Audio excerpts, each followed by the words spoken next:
Hi guys, I want to have a look at Ceilidh, which is our grade 2 C1 violin piece. I'm just going to play it for you once now, just so you can hear it.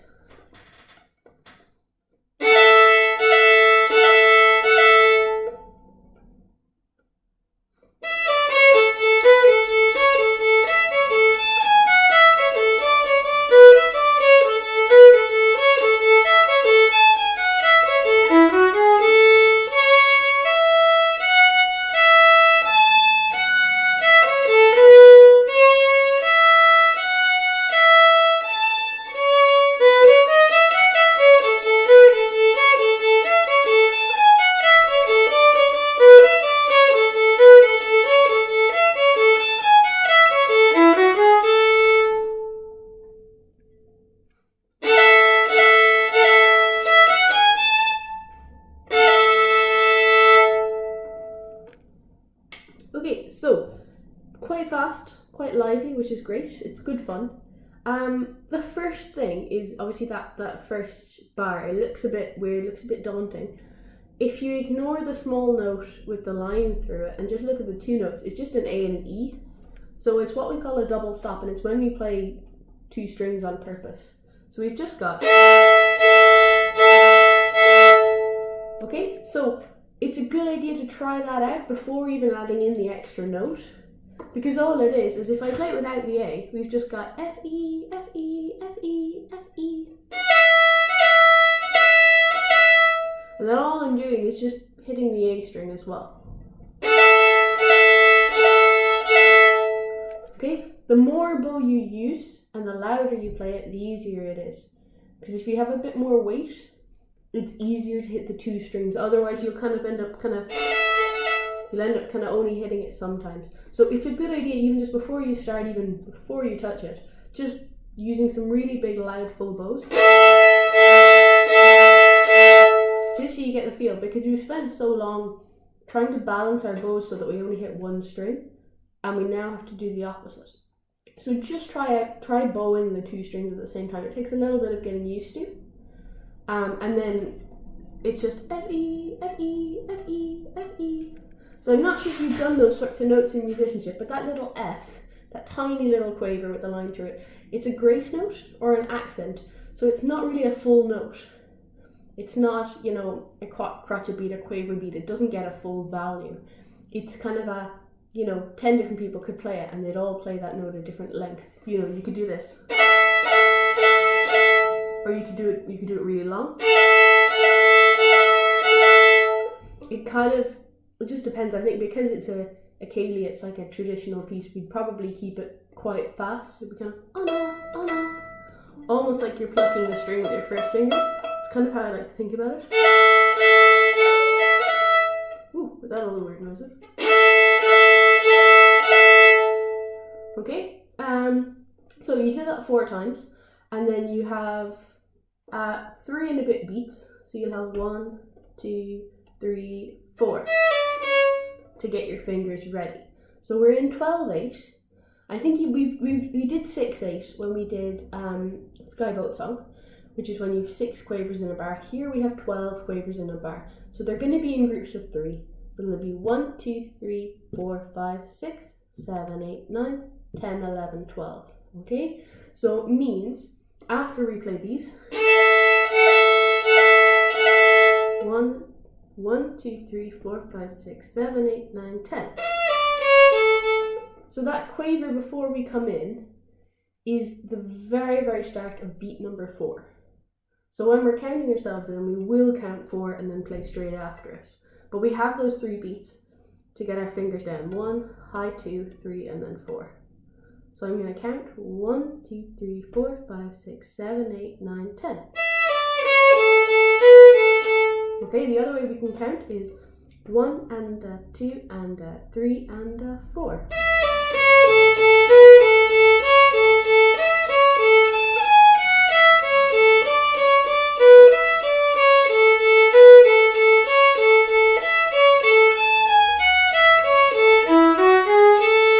Okay, so they didn't write it in, but there's also a 4th finger at the end of bar 5. Bar 5 and bar 3, it's the same thing. So we're going to use our 4th finger for the E, C, A. Okay, so that whole kind of line and a half, practice it really, really slowly, because it's all about getting a steady rhythm. It's a dance. Can't dance to it if it's not steady. So even if you practice it at this speed,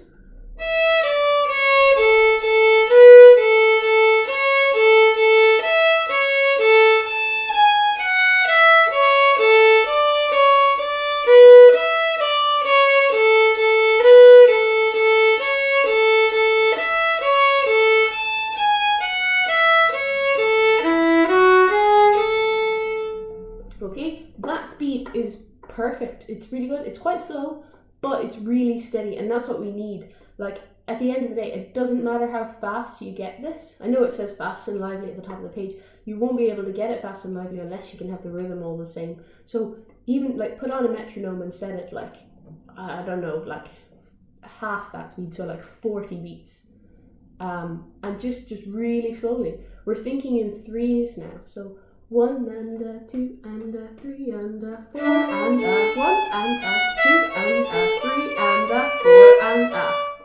Okay, so you can see even with the lines that our quavers are grouped in threes. So it means in our brain, like, we have to kind of be thinking 1 and a, or 1 2 3 1 2 3. A little bit like a waltz, but because it's quavers, it's kind of faster and the bars are a bit longer. Bar 7 is quite easy. It's the thing is not to play it too fast. You want to use full bows for all those notes.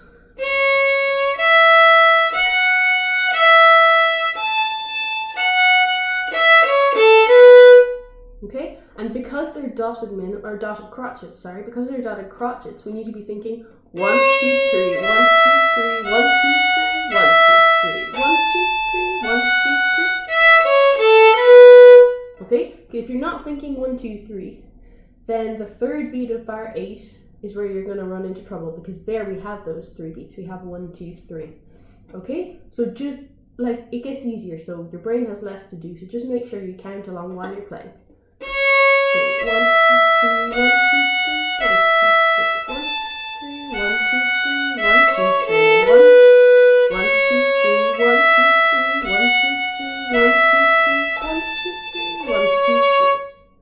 And then we're about to go back into the same bit as the beginning, but we have this little scale up.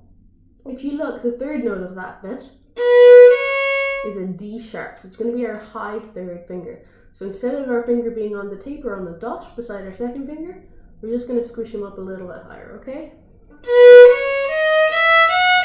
And then back to the same bit as the beginning.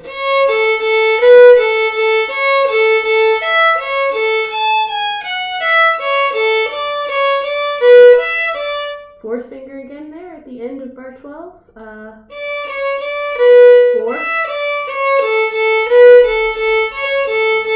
4 again. So there should be a fourth finger at the end of bar 11, at the end of bar 12, and at the end of bar 13. Okay?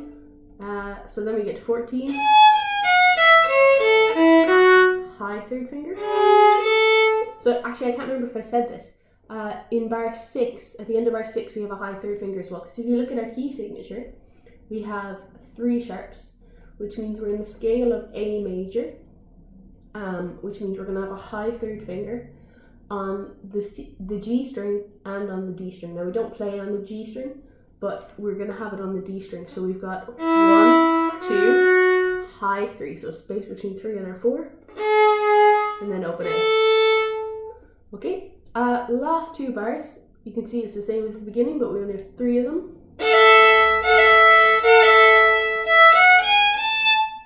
And then we have a longer version of the same thing, fortissimo with a pause on it. Okay, so for me, I would kind of, once I play that note, I would give my bow a little bit of a tug at the end, and rather than lifting it off this way, I'm going to pull it and lift it off that way. And it just lets the violin ring a little bit more, because you don't want it to get scratchy. So if you use a really fast bow and pull kind of away from you rather than up, it'll just sound better, and it'll like make a bigger sound like that. Okay, which is what we want for the very last note, because I don't think the piano even plays that bit. It's literally just you. So, you know, try and make as much noise as you can. So I'm just gonna play the whole thing one more time. If you haven't, just go through it and mark in any of the fourth fingers, and maybe put a circle around the G sharp at the end of bar 6 and the G sharp at the end of bar 14 and that D sharp in bar 10, because you need to watch out for those. Okay, so I'm just going to play through it once for you.